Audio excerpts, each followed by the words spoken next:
Assalamu alaikum wa rahmatullahi ta'ala wa barakatuhu. Badin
No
Assalamu alaikum wa rahmatullahi ta'ala wa barakatuhu.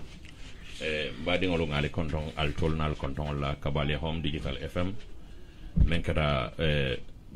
membe keri radio ti brikama sare okono jang alnal badi male lamin tuwe brikama daslame.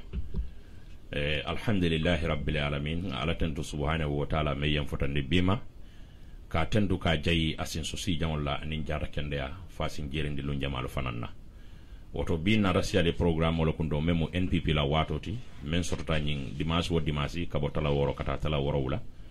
nde kundingo bale studio kono be molu be kontonna men ya lonko e be lamoy kan ani men ya lonko programme nyin ko lay kala moy WhatsApp groupe ol dongal be konton al tolnal konton la wo kola be murlan na mulu kam men ya lonko bi nga wolle soton fe studio kono jang akata nye sewoti akata nye kontane bati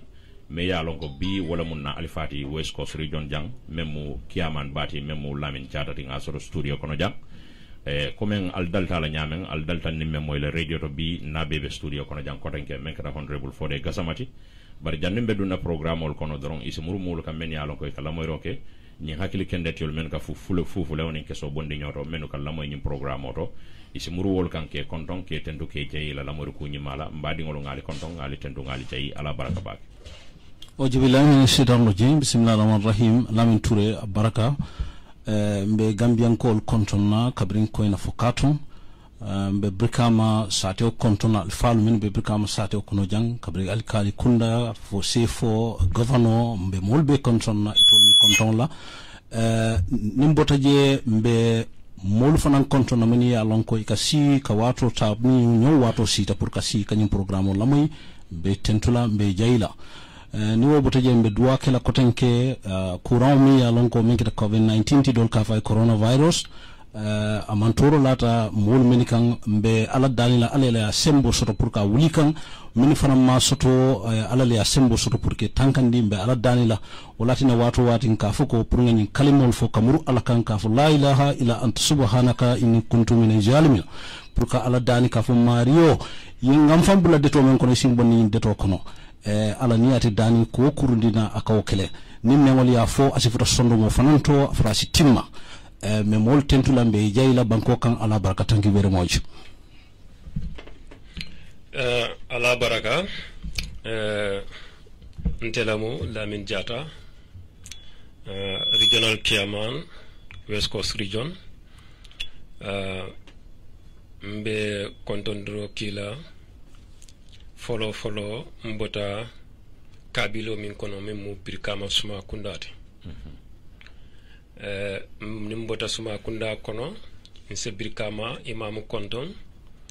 anin alikalo anin sefo West Coast la karola nse governor konton anin alfali min bebe West Coast kono manyina council of elders la manyina fana NPP dingol bela kabo kiyamanol nin kiyaman musolu katu nin ko be to fola time o bije time o ta sarolano barka fali ko alla regional chairman Lamin Jata bi wala invite su FM radio to pour anal se kachache se nyo la moy ni hakilola nkana nyo la moy ni jusola ngal be tentu ngale jayi mba fola le fana ko coming honorable Fode Kasama bota min fola wala nyinti ko courant min be banko kan fayda anata wati la miya lonko ya sartol min landi doctorol ye min landi ngo sartol muta nge tamandi nkana je ko pati kulamo ngaje ko dunia be courant lam nyinti momo se duwa keno pour ala sanyin courant bondi banko mol kan mbenga wo duwace ngamari man satalla dani ala ni deunta dami ni dani don aka jabiro ce wolato so kamala mbe muruna kota ce mba fala na women mobilize allier aning regional executive West Coast region ngali be konton manyina na funding kel fana la mi alon ko regional youth executive fana manyinela ngial fana konton female youth wing mi alon ko be West Coast region jangal fana konton aning diptes min alon ko be nyim bankun kan West Coast region nge be konton mbesa masakunda la sartolta nga sonko ala min la nyini jombu katambino wala ngal tentu ngal jayi mbesa nyola moy ni hakil kendola nkana nyola moy ni jusola ala baraka baje yo abaraka honorable kiaman nge konton bake ke tentu ke jayi law kalma kendol men yedi Gambia dingolla sako NPP dingolo oto hanin sayin kamay ko murdinam fonkan ka kontine kacalanin kana dum kaca kono comme mol dalta kal lamoy nyamen wolam nyinde ko be diamula NPP la fannal la NPP be banko kan nyaadile ani la doko be laari nyaadile ani NPP la lord la be bambandi nyaadile banko kan kabirin ko ina fokaton especially West Coast region jang alhamdulillah nga ala tantu birin ala yake nata murtanale sitanyin studio to jang woto honorable Fode Jata benfe Fode Gassama benfe studio kono le at la kajabe tilin na fanna dolla men kiyaman la kajabe tilin na fanna men ne man kiliya bare be ya moy nyamen men diamu da bi politiko la fanna la West Coast region jan Nicola min Jata ngalo hani mo fo moy mbele ya long kabirin kunun kana fo bi ala lud la momenti politiko la fanna la West Coast jang Gambia be boringa kalamale andum be ba je kanne fana amune mala do koti woto kiyaman lamin Jata mbedal folo kumande la maykoto nyen kamay nim banko dingol sikkaja soto sako NPP dingolu bar nyin karol be mbulu lafta mennu dile la nin atran si jabiro sotno won nyin karol laybe kumma yala bakele katu ngalon ko bi atolle be politiko nyato West Coast region molbe diamu kan ko NPP mam mo soto West Coast region ngaw moyle nte kundi ngoy jabiro kewla kayitandi ko mansula molla sulata adama dingol lela adama dingolo biri wolbe NPP bulu doron say menu ka kuma molu la wol si molu tan to nga adama dingolo ta woto nabe laari wonyama kunu nyim banko kam momoy politiko long andi dunda politiko kono idabi je deeply mafo ko commentol kartantan na politiki lalu kado kunun nga kalamuda ko mbebe UDP le bar UDP men bakono na katolu tambira nyola jele so wo katolu ala nata ke nga duwa men nyini ala bulu ayna o duwa jabi anata na UDP dingo sika ayake president ti banko kanjang memo his excellency the president Adama Barrow hani bi o duwa jabo nyim be bulari wonoma ka ala tentu kan ka jayi o duwa jabo nyim ala sa continent dinya banko kan 2021 men satino president wa sino banko kan sanjitan wala men siyata oti ka to Cairo ani yirwani nemo abe wala sabatin digam banko kan woto honorable Kiyaman Lamin Jata lafte nyinin kala politiko ya kuma simintole anim bi politiko e munasila Lamin Touré yenyinin karo min ja kono fartale kono fanuta batch nyim programme kiringoto bannola mbe min cela dron mbe damandine fola moliya nga mira ka foko nga politiko commence dami nin ko mba sambala agenda mi yensi danga sa ceno wolbe tardé la le illa nyinin kar folo min ya foko fo NPP mo be bulle fo mote bulu se kacha wala mom ye Lamin Jata long obe ka fo min nyaato ya buwa fo fana long obe ka fo min nyaato ya Boubacar Jite long obe ka fo min nyaato ya Umar Dramé long obe ka fo min nyaato minu be mu mo letin sa kontra fo banku tang anim fula mi yano ko carte fay banku tam anim fula tol ni wol bebe UDP bi wol bebe telenoma wol be mono UDP la kiyama non le wol be mu UDP la kiyama bar bi bebe telenoma akamunda bi wol bebe NPP le wol bebe NPP le yalo min cata nga duale ce nga kankuran city kabli nga kankuran city kankuran tiba fawon le atiba ko nga barango boy mol kamin foko jujuo mini lafta nga singon dingol domola ay wol letimba akamunda kankuran ay mol letimba menu lafta nga sin dingol domola wol len jumaluti honorable Kiyaman Lamin yalon Adama Barrow abota UDP le UDP dingalam kabirin mansibo ko abe cela man satifan Ahmad Sane wala finance thing kabirin Ahmad Mutata Adam Barrow nataje wato Ahmadu Ahmad Sane momo tata banyo nibe sela tele kela password la jumala kela password Ahmad Sane Amadou Sane par kabirate botaje pestam Barrow la seta wonoto ni tata banjun isulata fenna ikata president Barrow la UDP ayela hajo topotoya aka UDP la kodo le di la faga fon la kodo fon la kodo aka wole di mari la kake paso UDP la kodo nako kodo di ton UDP ko le afa nak fen kare hasara ko bar Kiyaman men nata jahalin ka moy mol la ko 2016 nemo Adama Baroti ko 2016 nem anata UDP non yalo wol mo politiko mo kan lete politiko mo kumo lete drum min diata doli e ko le fo man sakawlu man sakonole Adama Barrow Hussein Dabo ntolbe hamo molti ko e mansate bara Allah ko hani ay adama la ci je kabra adama sambanan a ceta president wote nyim bankun kan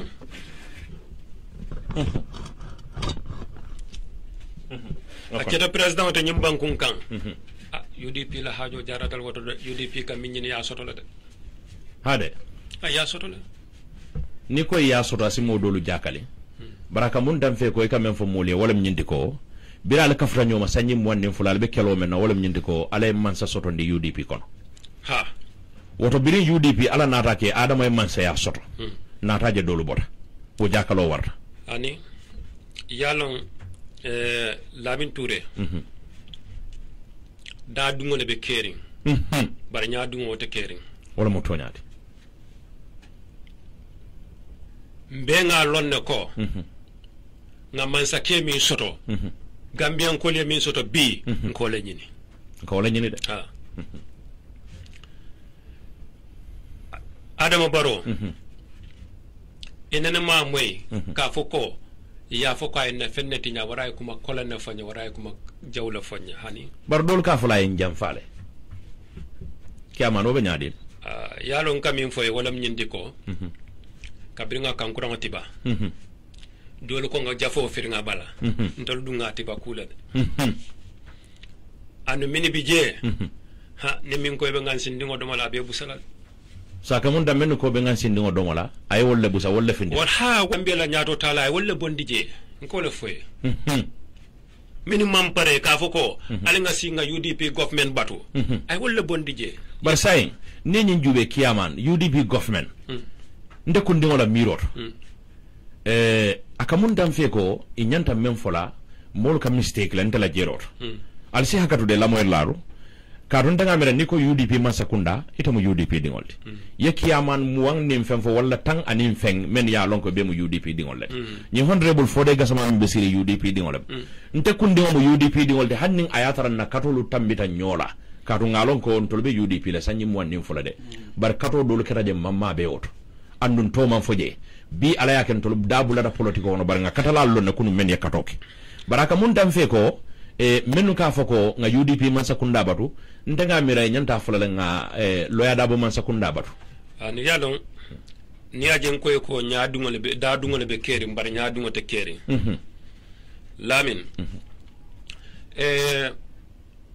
ntol nga julu jambale sotonu lota kolon kunto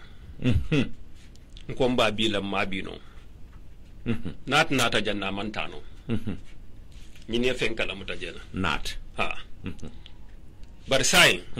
ni mol yela julo la fan na julo kan ngam sakunda soto je president botan na parti okono foreign minister botan na parti okono local government minister botan na parti okono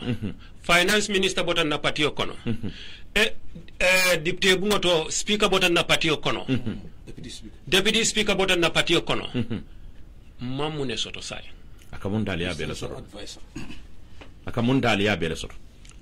say minimum la fi wala ya ko indi malat ite ida yetaraje wara finti banda ni man yalon ko yetaraje finti banda janda mari ke bay bar ngaji ko ho kiaman ni ko finti banda janda mari ke bay kiaman nata jele president o nyin kankula junale either you are in or out ako yetara konoro walle findi banda ning ayatara atabe agenda men do pour ka banko develop itete o agenda nataje molbe be mansa kunda nyin ko do man fundi bar nataje yewul fundindi anko do foy tenko e la political maturity le man futa ninte kungomo ngalo ninyente agenda killing janni akam bay ndele folo be resign bar say jumale juma jamfa UDP ning Adama Barrow yalo Adam Barrow ma UDP jamfa UDP nkolle Adam Barrow jamfa dalila follow bembulu regional West Coast region kiaman tang anim fula le bidang musu kiaman tang anim fula nintol nata singa moy ko e ko president Adama Barrow lafta political party lola anun tolbe patio min to malla fi political party do elo je nata safiro che nga patio copying fango copy sambo fo president yan kaye ko lafte murun nam UDP korda kono je ngamira nin wocheta nun diamo min kapuma bi wote fala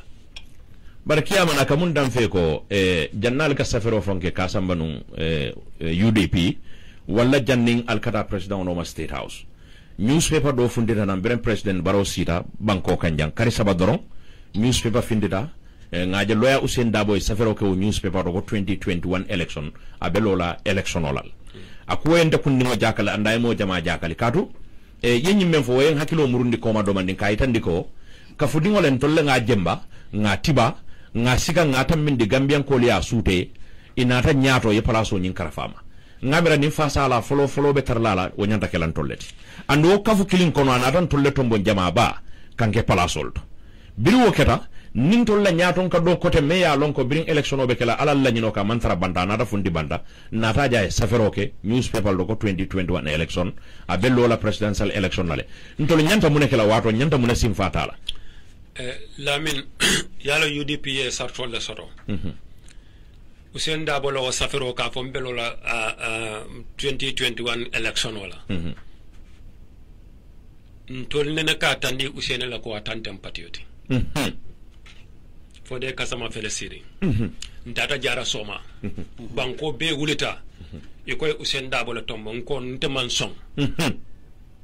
nkoy candidate o be mbulle mbe min londila Usain fe kabirin jelan ka tandi Usain nako patiyonte tati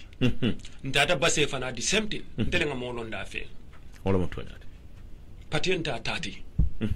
ya invite nanne yalon koy kacani be jamfala le bari lafta kamin tandila ka tandila ko UDP le Adam Barrow jamfa bari Adam Barrow ma UDP jamfa katu UDP ye nyina fo ko ni momo tomba ase flag bearer gagneta tout am nyanta ko le tout am wolen sanji tan parti constitution oto parti la constitution e nyanta sanji tan ne kala ka lo platform ka lo president yala bar sanji sab tan do ite wo kala watanin Adam Barrow ay safero che fo parti yo ya ta inata wa fo coalition o ya ta a gagneta tol nyanta Adam Barrow le murundi nan ka kenna presidential candidate 2021 nin 2021 tambita akabe safiro ci la kotaja pour patio la wotonum safo Adam Barrow ko mol mante tala ntolla mandet ni yo timmandile nin wo findita wato Adam Barrow finde akakata patio lo e safo ko Adam Barrow yen jamfale akamunda mbadi ngolu men be la moyrola ngalo nyindula senatale UDP la constitution o membije wolem nyinti ko nimmo mo lota presidential election ala yaka winita na winta ala wino kola anyanda sanji tanne kala palaso nyinto ning ayatra banko dingol ya accept ni wo sanji taw banda na murta nan ka safero ke kotake banko dingol manya na ka songo wala bare adama sida kare saba safero fundira kabo UDP la leader pulu me ya lonko wala loya Usain Dabo di kaje ko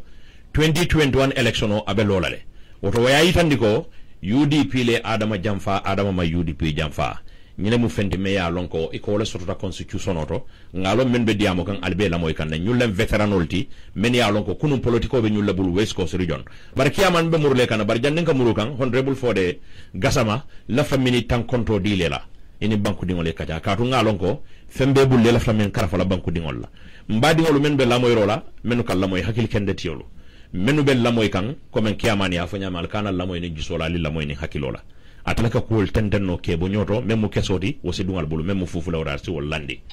bar NPP daji ko men ben tolbulu anim men ben tolbulu simfa nyato wala nyinti ko be mo le kopi ka men ya lon kon na alfa la mum be wolle noma men be ko kiyaman lamin jara nyulu anen kata funana flag bi yara la bi me ya lon ko bi alay wala ke gambia la president wosimfa nyalo wosimfa nya jumallati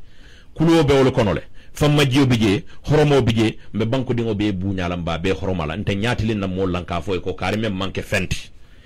ala ko adama dingo aya dala ko wala kad karramna bani adama kay adama dingo dala ya buña barin kamolje e kasi social media to ibe telefonol tala ibe kumala mulla ko le ba fula ko kari wonte fenti ala ko memmu fenti ala yete da yo da ko mu fenti ta mu fenti ite na fo wonte fenti ngamire mari nyanta murle fonkan ne fankorose honorable fore gasama ngamay ko murundi kan inen banko dingol zikata oji billahi minash shaitanir rajim bismillahir rahmanir rahim lamin touré la ñinin karo kumayata bake lafita folo ka lamin Jansa chairman of West Coast region for NPP lamin kumo sahayata bake lamin mo molti mi alon kabri ngalon alafta toñale la am lafi nakar ko la birin ka dama baro tombon ay lamin taranon prisine anu kule asi prisine me morla moto wala makati bayoti ka domandin fuje domandin ton ka Jansa ni ko adama baro le UDP jamfa wala UDP le adama baro jamfa lamini jesene andile momi ya lon ko ibe patio kono natra ko imanke 2016 to 2017 ibe UDP kono kabe UDP lota natra tonya be tonya fasala ibe sonna ni nako Gambian ko le adama baro le tombon e kay resign from UDP and UDP ya tombong follow ka banko be yayi kayita ni Gambian ko la ko ñu mo kende balati ay ñaato nga man kuto sotle Gambia be amanke collision oti de kabi natale wo ko la collision fona ata ko tenke kata ka banko be yayi kayita ni ko ñu mo kende balati ñen ñaato nga man kuto sotle kuma kinu wona foto ko tenke oto ni wo mari na de president oti akira president nyaadi collision lo da pila sabal kan follow iko nim nganyeta convention of yere sayni la patioto adam baro yo kele ayo la hido timandila anana fulan jam iko dibide carte fo sida adam baro lota bari jandi ko mbela honorable mbatu e kam men foden adam ay la hido timandile are sayni la patioto memo UDP tata independent candidate baraka munta nga moy diamula dola ko honorable fode kasama nene fongoy adama kolle mune atinde be resign nakabo UDP kada independent candidate ay même foye wolam nyinti ko na ali fale be mutoro kono be soron dinne a jarta ko kula nteba ko nyin kelala message no alfa sibo selo kon oto yara fa adama lota UDP yen very good nga e kadama ni nyim point be foto yin hakilo blani jere ntele nga commandi ntele a telephone otumo press kono ya fenko ke damendo brin convention ke danya mendo resign tale ngay ko resign te diamo be siarinde banko kan munat ne be resign na because almo fontolier i mo communicate on the ground ye même fo wala nyindi ko nin tata coming ko nimmo nim men gagner da conventional nyin to bari ma fo nyako coming ko amari nyata resign le ko nyeto ko bida conventional wala na patio padi mo taworo la nati patio pati mo taworo la na fero même be sidi ja fero be sidi tan ko kan nte fola sai a be sidi tan ko kan kaje ko pour si tambino nyame na candidato wala na patio le support yam fasa ni mo fasa ndol da mata gagner no ay karto men so dajube karte kese keme saba ani sey namra wala soto anu ndew mo tawaru la samba je kata fayula yalo mo le latan kan wala na gagner ba ke fa andi ya sute nyano kala sute ato so barbi nga kola ko ay men ritani na wala nyindi ko nyaaje mberi sayna dalilo men bije folo Gambia la nafa kan anu fulan jang na molube kasoto na ezagre mo tani kiline be kono ani na militants nyol no maintain wala tina kare executive president wala nka fo ko UDP ko wolu ndole president baroke executive president wala naka minister tombo aka bondi aka vice president tombo aka bondi wala executive president because loi membe je wala pila saba nyawde wala section 65 wo fana mon fali kadu député nyanda wala folo falina bari tara men fali wala age limit pour nyinka mo molbe sikeno dolbe sikeno vice president because no the dolbe je la age futada sanji tawor ani lulu katu 1997 constitution no kono wala bije yaya jambe loi ke je ko ni si o futata auto ite keno la presidential candidate and ite keno la vice president ni si o tambi dawda so fo we loi fali wala na briye fatma tamba jankati do a chocho warta banko ka ani diaspora iko a over 8 tale amani na kakeje ala sanji o tambi tale ya understand ne yalla wala na ko kurni ngafo bring dol wulde ko 3 years jotna ima understand ima lonne mon la ñante ke fam di kuola pour ya faham ka fu ko already nga president ñin ke secretary president neti ni ko ba kala ñebe la famu nekla are you going to overthrow him ba coup d'état la le e coup d'état is illegal, is condemned internationally both local and international is condemned Any unconstitutional change of government is illegal. Completely. Ntol nyanda menkela si basement menkela wala mde nga Adama Barrow sementu ya for 5 years because ngake executive president le fo operator. He should rule for 5 years. Won ko men tonya den da force no la. Wala na constitutional jail for adjusting and la section 63 the term of the incumbent president shall be 5 years. Wala the person declare winner of the election shall take the prescribed oath on the day the term of the incumbent president. Section 632 ni dara je kara wala be safari wo constitution ko atabuka challenge akwa any other law found to be inconsistent with this constitution shall be null and void. I will for ni dara section 4 jube supremacy of the constitution wala be safari je akwa loi nani loi man yota loi nyata burkala woto agreement woni womu political agreement wala nan ko moral issue lam amake constitutional issue so la ni damendo fo pour ka je semendu kaytandi ko UDP le president Barrow jamfa katu dolenga ke executive president kabringa pronounce don ko you should go for 5 years is executive lam o executive president ni ko 5 years bankola loi maral bu ko kono nga karno fay president mo sañi lu is there that's the mandatory jumala ñente ko soso nobody fonga kumo fo ñoy kan ñoo filindi banko kan nga kumo fo ñoy nga kumo senadi ñoy wala na coup d'état imaje ngaje social media do ba fula ko ay CDS ta kanata data auto kaje ka fuko CDS malinkolie ina mansa kunda boyni why not Gambia ama understand coup d'état Gambia dim kanyim fo coup d'état is illegal in all forms is condemned completely condemned so tele buka coup d'état ki civilian oye abanku tikeri ngake dadamendo then 1994 Briya Jammeh le coup d'état ke isa di civilian non la fo di civilian non la ani andu natale comme banko an ye même fo ko mba sambala ba di la civilian non la sanji fula yolo fo bar fo e wala ke atena te wura la fa lota kabira lota ke a fan transforma ka bu civilian non ti jene ku non je kilo le be bulu kiri kiso be membu te so bonni non ete samé aussi coup d'état ke dul natra ko établir de démocratie la decent democracy. Democracy ko people shall express their will and concerns as to who shall govern them and how they shall be governed through regular free and fair election of their representative. Mbe kartele file karte kiso nga mansa kunda sindi karte kiso mansa kunda nyanda fali na wala una le loi ko ye fere kapuka mansa kunda fali na manke karte fayodi is condemned ani loi manta oto fo muli belief wala ko muli mini kata ke CDS la natalo ko je CDS ngalo Yankuba general Yankuba Dramé kende ba and londi tiole mo ay londo sotle and a fahamta niti kaw associate wala ibala credibility ti nyakan woni nota jede statement no bondi ami kaytanu ko never again kuri tati la Gambia jang mo nyanta lu na fon dunya le be maralin Gambia la be tembo mendo Gambia la ji man sakunda membe sininje ni transitional period president Barrow le transitional period stonda president be ni sobra jenot ko dunya le ba koma economic nata munela jang bri sojaro le mansa kundata ye mansa kundata e kada civilian olti human right violation on nata dol borta ye banko bula dol har kabi wol mo futa Gambia jang ni aje dol be dala Gambia banko kanja be na le be le democratic right exercise la jang oto salon ko Adama Barrow ma fu Adama Barrow ko de kata tele tambita kelo nyato akere kali jarolo nyato ko di pour kaje ko ka falindro nati ka dictator bonni ni banko kanja honorable mbe frola ro fanan mbe morla kiaman kankatu thank you very yo kuma fo jang kuma fula ngawol tombo la kuma kono men ya lon ko kuma ya tabake ngalon kuma be kuma ya da bari kuma fulo mbe wodi la kiaman la praye jabi fende me ya lon ko Gambia dingol nyanta moy la bakele anda nyanta dunna mobe tuloto ay telan sondo modo nga barala nyin kam masikembe na fade sama yaaje kunun ni yaaje mbe kunun fola kunu yefem mewulu bi wala beteyata wala ndanga kunun fo bari tol men be bi kono nyanta hakilotu la sama to le katun tolle be bi de dala isaje sama nga kayro soto menu kanyin kumolu fo sanyi mwanni fola Gambia kol be men kono hanni moma fo moye be yalon mbota kono Adama nata bin Adama nata nyi sanyi nano kono Adama e menti nya jang ndeka modu nyenin kala Adama Barrow birana tay muneti nya Gambian ko le banko kan al kilim fonye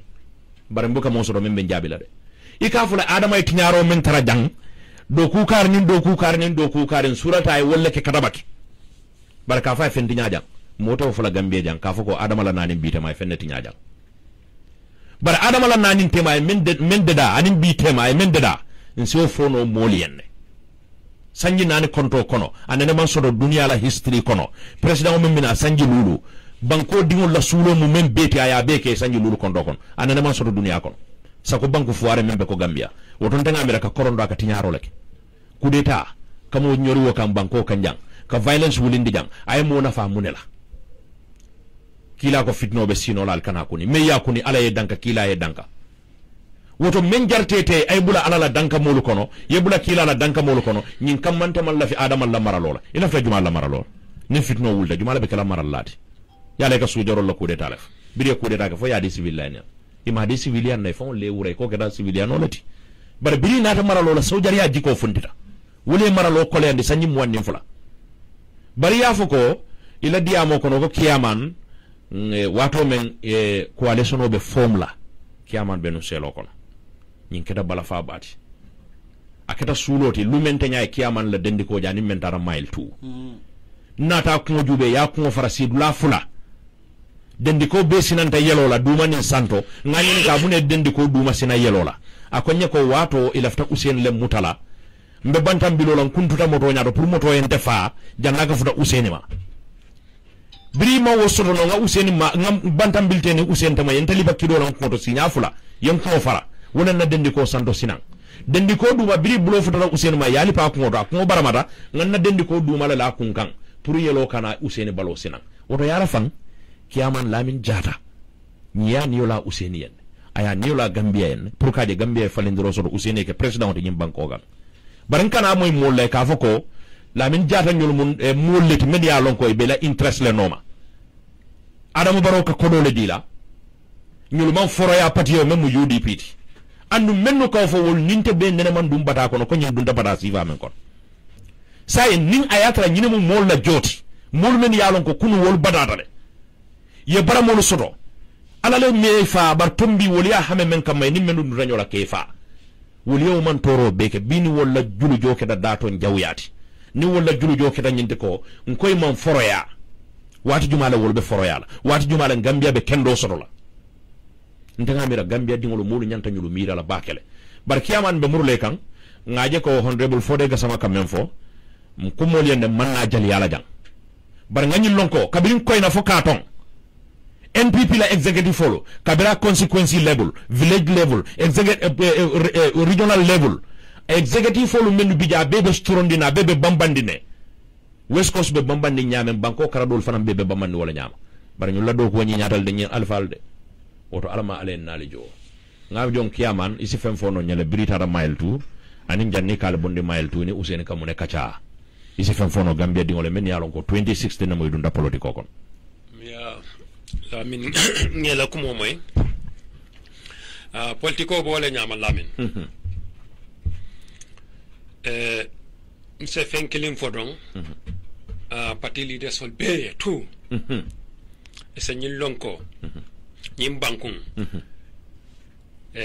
abuka falenno mol min ya lonko e mom mor karawol lim fenko ci abuka falenno wol koma abuka falenno mor karanal koma ani menno man kara to ba karan ni wolde wal bu kanyim banko falen wal ka palaso la ñine wal ka palaso la ñine lamine ka fako ni Usain tata dame pour ka kacha ci je lafta ka NPP Adama Barrow lafta wala foledro follow Gambia kayra follow min soto wala ñenti maaje bintol be siri radio to jambe diamu kam ñina mo toñati radio coton le budget ñamante government na radio private radio nun to wala man soto jam nun ta man soto jam fana ko etara siri la bun kono e buton de te ya bula wasabol kono wo futo ete la bun kono o fa man soto jam ka ko ya bi journaliste min bebe diamu kebe wurkan ha wallahi bi le sita journaliste dol tatale de dol fatale de fente banko la kole akamala woto man sake kuwa min folo sintol ma wala mo kanda bo sit formatiro kono ka yele min diata mi yafo kabiri 1994 kana fo 2016 jamale kalo ka yaya jamme bane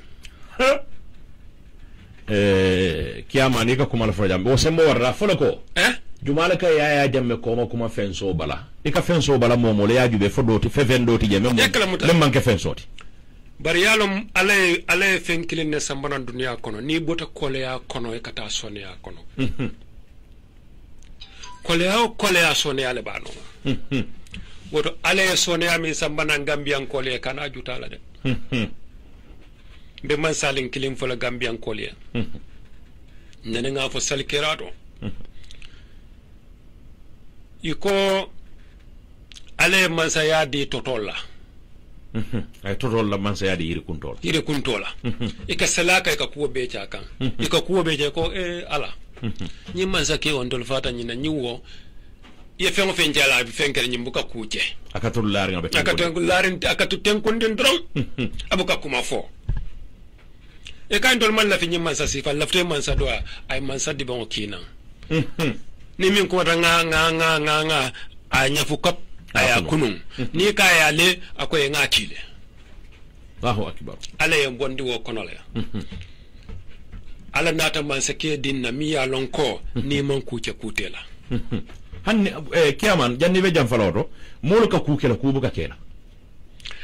batun tan nga fo nyama molu ka kuke jam fan kubuka kela because ye kuma do fo la kuma kono whatsapp group lu to bi ne audio dolu la moy molu ke audio de dale ka president on ne ka ko mo benen menu fanam be o president ko may ka benen ka bula banko alfa do be la fan bar kubuka kela ngatara jannan ka négocier ning atara man sa bulo fotata wol doluma nga si jannan ko ko ali yam fe mali tuje sono ya le wono okay lamini yamim fo tonya ku mo ka ku cela ku buka cela bari sa fo gambian ko le ko dan lince bal meta silal nince balle kasi ko mbe ya jame marro kono barni ya jamel ma sakunda bota je ma sakunda ko to min binala dawo da ene wala je ba mira sukuro le bije wallahi nyina mo toñati woto ale adam baro sambana mba fola kombon ko le hakiloto wato baaj man saringol lam man sabuka man sabay mansa e ka mansa jiyale adam baro yala la tambindiro folota mun tole yala ni koy ko ni ente ma politiko le akayele baakale akono ka fanu ñira mo toñati honorable singulu nyasi anin adam baro bata nyum bankun kaytata america ala na taala noche ala ma kafarni ne ma calaye kabirin kato ce ta fa anata jang fudada airport usen dabolon patili dati bar usen fanko molbe ste koma adam baro ni single frebe a tep tambi fre nyaato airport oto adam le tambi ta fre nyi nyaato wata manje president yalla ngom atele atambi fa pareta president adama baro kabirin tulinga nyimbe fay kay murun nam patiyo kono bari momin tata kota je ka fay ko imam horma imam bunya na diate ta political patiyolo o mo loya usen da bolete akamon datale ko atele abula patilo atele abula lola ha because ni koy dingo mo mote e kay ko say nakko dalo mu nyende bar ni sa sofano ta ko dalo iko alal ka kordanye niyalo alal ka suti ya dila ayina fo wala mo toñati fo america le wulna ka bolon kumandi and other people to come ya kala mutale ntelisa min tandila ko NPP ise nyillon ko West Coast region jang hani samalen carte fayda kiaman lamin jatale be winna jang inshallah na do kule momo mi kamera ko molle be koma ibe tolle nene kay mantor nene kiaman bar dol safo koy ko kal nene le kala ko dol do mal bulu yale ka yo ko do kumo fale kunu mtebe no UDP nyame ni sango ci tan tele kata Usain Dabo je kan na ko dole ci je still mbole nyama nte ka do ko le ce na fengo soto nte buka president je nte ka Gambia la je nte mbe mum place le soto la je Gambia left Gambia futa dami biya bolato andu left Gambia remain woto mo be sawo soto mo be la nyanta min soto le ya soto ko be ta slola ntol dolo niaje ka fon data mile tu kabirim bita wolum manta bukata nyin kama ko Adam Barrow la nyanta ci la man satide mbe ngam pare nyina wolu nga fabar Usain Dabo e man sat Allahu akbar para ala ko te ci la ala Adam ala sambana ntol so sacrifice oje fo nga man sakunda soto already nga nambulo bonde man sakunda ko don gon kata nyini kuli ali ya commencé ko hani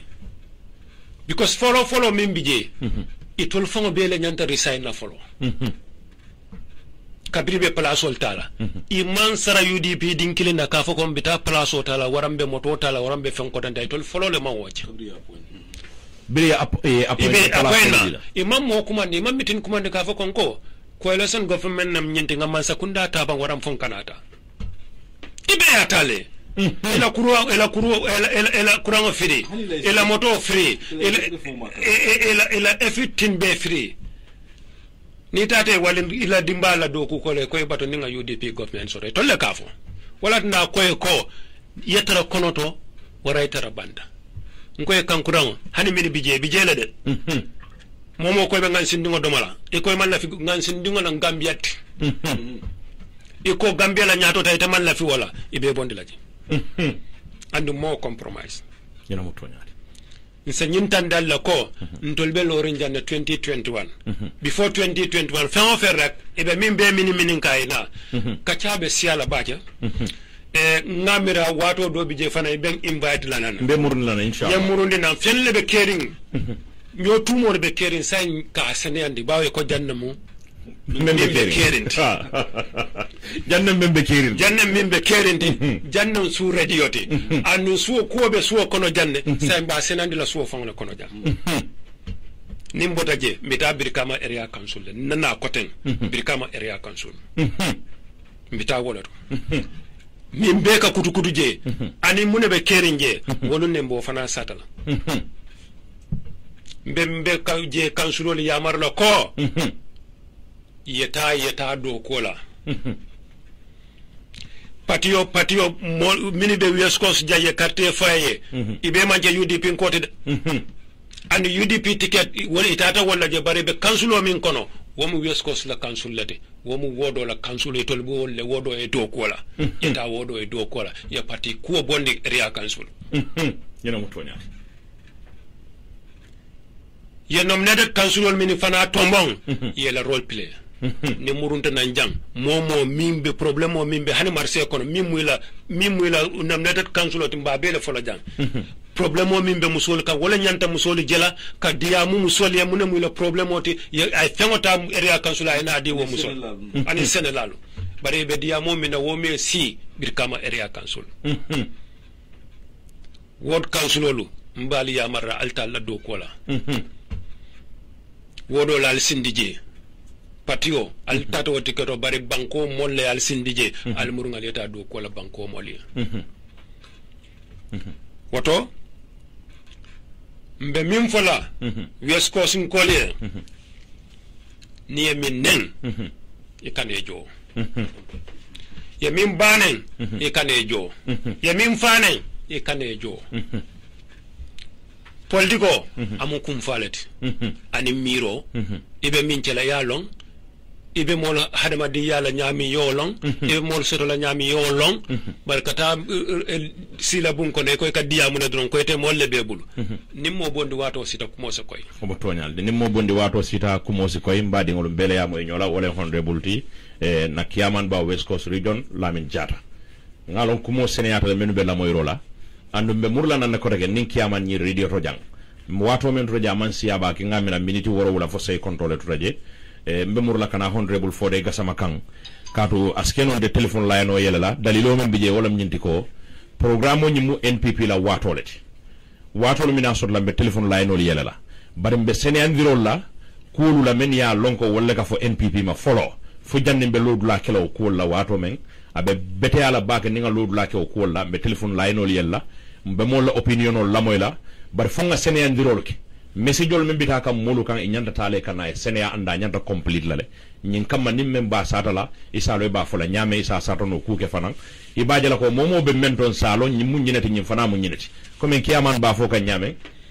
ngalon ko ku jamal le tambita andon ku jamal le kita fana bar filindir la ba kan ne de pour ka molu filindi membe larin kenoto dolu ba je kan dolu ta je kan fente fo e fundu fingol sidi dolu nyaado pour ka naje honorable Fode Gassama be siring ngalo minute lulu kon do raje honorable ini mol sikata ko la ngana sarodi Lamin Touré baraka akamuda ko ye memfo kachani NPP la programme mo lemu NPP la programme mo they have all the right kaje ko programme mo nyanda coordinate la nyama ay coordinate wo nyama because it's their own program so abe kuma la bake pour yenyin dula nyin clarified lafta sinandro kala men wala mu nyi ID card izuti akamuda ko dia mo nyi be siare ngi ni tar social media mon ka kibarol fois ko to bari iman kibar koydi mi yalon ko mosi men tonya yandi kaji ko mu tonya lati because evidence nyoli ka wala nati kaji ko ye banko la kayto di mole la mem manya naka soto wobe kuma la pour mole yaje ko jumale mu forinati ani jumale manke forinati loi banko la loi men kira constitution oti ni loi bunda sejube bunda kononto bunda tang bunda tani kilim bunda tang ni fula aka diamu nyi banko la kaytole la men kira 1997 constitution oti aka meyitandi wala nyinde ko banko pour moy ke banko dingoti caractériel le beje min yalon ko aka wolle fo wala category nationality 1 by BAFT by descent by registration by naturalization and dual citizenship baby jele okay eka moja ka wulu Gambia banko ka ko qualify pour banko kayto soto do bije either one of his parents okay wala fama wala bama asike banko dingoti dafa ke banko dingoti banko kam sarto la kam landi do bije aka muso soto Gambia dingo sikeno muso mo Gambia dingo wala kim Gambia dingo bara la muso bora bantala nang wo fanan procedure le bije mi atina ba qualified la pour banko kayto soto do bije akam na Gambia banko ka na ma wujal fereng bara sina Gambia banko ay korda soto jang ay dingul soto jang bara aya fi ko la wo banko di yamin babulu mu pour ka o sendi ka Gambia di yata e ka fule naturalization so asi wo soto no le bandata ay procedure ta do tonya forina manyina banko di banko bako kayto tala bari amangi tan ka fugo jumale forinati so fo ya long juma be category jumale to jumale forinati jumale banko banko di ngoti who is a foreigner kato mole be tula fula kar eko kadnya kibaro men sodo kibaro mun nyinati ko ye kodole di du sanola ika fo abo kar jawara lembang ko 5 million lula wala di du sanola o fana ya la kodo bulo jani ay kodo cika ya du sano bulu du sano fana mam mel long ay kodo cika ay di wala wasa sawti o be siri farfe nyale du beri akkan kaytan ko nanama wasa so fana long ama alon ferek for wasa sawlo ko dule 5 million o dinna bang pour ngata kada because wasa saw mantra do ko la immigration adu ID card immigration ne kadi wala ko identa immigration na do ko la le nyinin kala min kidi la PROT public relation officer pour ay clarification kay ko senyandi ko sabe kuma la bage e ka kuma fo dro social media e buka kibar so do men koyta la min tour politico man na kuma kensen fola mbadu ngema ko politico mu feniti Usain Dabo lawyer Usain Dabo ngamo ya ba fo kan lundo ngala audio la moya ko mennu ka foko e ka kayto di molu la mennu manke banko dingoluti akante ya fo moli en pour ye mo kilin nati weke evidence ti so that mo si diamu no akola bar molu kana diamu kuma kenzagola andum wakafu kilin kono o molu men ka diamu be o kafu kilin wala kono aka mun tam fe ko o molu men fo be o kafu kono be diamu la illa lida memu Usain Dabo di bukala kuma moy na tare kala kuma moy Usain findi dale because allow diamu do akabe nyim fo kan several times ka fo mole ko alkanyen kuma ka men fo mole ko ga kayto le di banko din ko tango molula banko kanjang ako akumo manke tonyata la kumo tuje barabe bete ala bake itol si conteneur wala okay fine yen damen to fa kuma ta bake ni aji Usain kanyim fo ay nyin no ko loi category le fo citizenship to ay allo nati mun loyalty allo ka be constitution on nyin tole so pour yem mola banko dia tabulu ata sonne yala oto ni ko kar yemud allege ya tumi e ko manke banko dingude ay raysoro ke sama kiti yolade ni ma proof no pour asi koy molma luwa be tama kan jang democracy bu katano without the rule of law luwa mar rule bi jang ni mobe kuma fola asi ke fenti mi yalon ko yelwa ko kunto kaje ko nyin ko ni senata male janni bina fola kis ro kay senema foyti mi journalist le ti bang foyti mi politician on ti bang ni bi ko kuma fola especially particularly mol men be diaspora because nyin kibarol tin jama kaje social media let's put it into good use social media kumata bakele kibaro min ka jejra kumata bakele social media sinna hajol topoto nan wala nsi banko la development cool kachano jele akumata bak banimbe kuma folan kana mul filindi kana ñom misinform because ni mo filindi akamuta ko akata kulike mi yalon kan luwa ka fonyo koma so wala tina itimi kibaro ke itele be responsible la wala so abe kuma la bake pour nga cool understand wo nyama nga cool je wo nyama ngali ko Gambia is bigger than any of us ngaji ko Gambian to le tamu nyoti NPP cool fana be ya marla politiko nyi ño bayndol ño nengol ño kaja fol ngam fonyo wala itele nyanda men kala wala ngana agenda wafi kayten go hi excellence ala mo baro abe nyine ke kam banko kan nga ño fasa wala nga ño ngamul kambien so wala ka diamo la control nga agenda la soto yemo mo jakka nen droke ama message soto ni mi message soto bu kam mo neng ñata kibaro la sotla ibe men dila molla mol men ke lamoy la wolle ka kuma kan moy tamen ka kuma kan fo so abe kuma la baga pour mol ya understand ko abe kuma ya la baga message o si soto janni kibaro be dila kibaro kana dia atra kibar tebulo ngalo 1 minute raje pro kiaman si diamo la ngana programme o nyin soron kiaman si flora lamina baraka paje ni lafta fode la abota nyin ID card isumi fokan political fero le be kerendro meta kono le mbele be UDP ka foko ya jamme ka molle register fo kasama sa e mo singole samba kasama sa e ngo nun ton le kafo hatun le kafo nun do okay ya kala mutala so naye mboy nin koy ko kasama singol le nata je nata carte fala wala atin nam boyta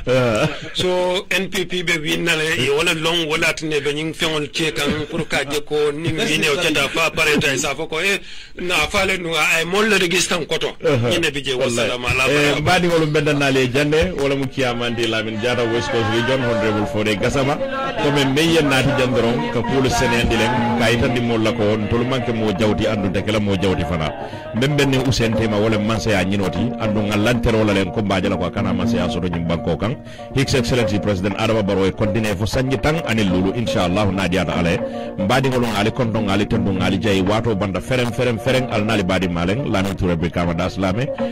mba fulale ko dimanche ngala ko daga tala woro kata tala woro lan si bayndina radio to dan ala baraka ba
Assalamu alaikum wa rahmatullahi